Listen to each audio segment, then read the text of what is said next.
Olajide Olatunji has had quite an interesting boxing career, to say the least. The man has definitely fought his fair share of tomato cans. Today I'm going to be rewinding to August of 2022 when he assaulted a rapper and a Mexican kid. And I'm going to be thinking about who I would have liked to see him fight instead. Who I would have liked him to fight is Alex Wasabi and Austin McBroom. These are two big names who have headlined their own main events, and overall it would have allowed for a more exciting return fight for KSI. So Alex Wasabi and Austin McBroom are both 1-0. KSI at the time of this fight is 2-0. So it's a slight step up in competition since his last fight against Logan Paul.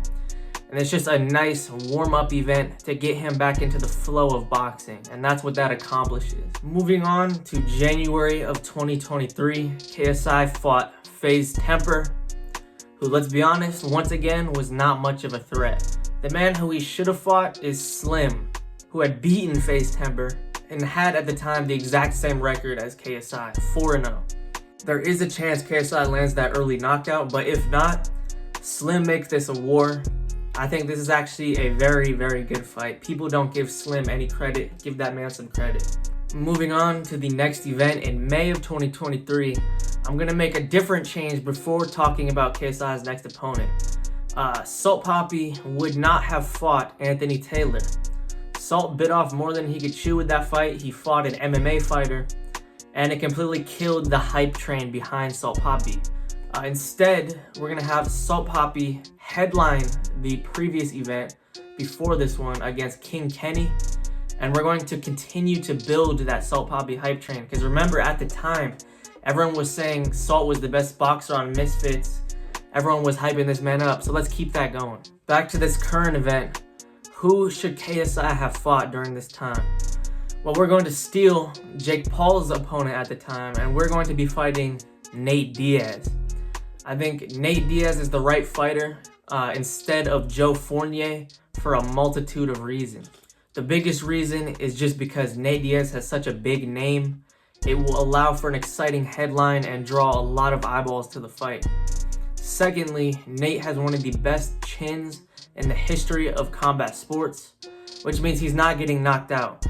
He's going to force KSI to go the distance with him and force him to practice winning off of points instead of just headhunting for the knockout. And lastly, Nate does not have the best knockout power with boxing gloves on, but if you get tired, he will swarm you, and he definitely does present somewhat of a threat to KSI. Next up, we're gonna bring Joe Fournier into the mix. Now obviously, Joe Fournier is not as big of a threat as Tommy, but he was 10-0, and you have to remember at the time, a lot of people were predicting Joe Fournier to beat KSI. However, Fournier will not immediately get his spot on the Prime card. Instead, he's going to have to earn it by fighting Salt Papi in Misfits 08. And the winner of Misfits 08 will get their spot on the Prime card with KSI. Salt Papi, in my alternate universe, would still be undefeated. He would have beat King Kenny. And fighting Fournier, if he wins, then there would be a tremendous amount of hype for his fight with KSI on the Prime card. And if Joe Fournier wins and he kills the Salt Papi hype train, then everyone's gonna be thinking, ooh, this dude just beat Salt. Salt is better than KSI. So no matter what situation plays out, there's a tremendous amount of hype for this upcoming fight on the Prime card.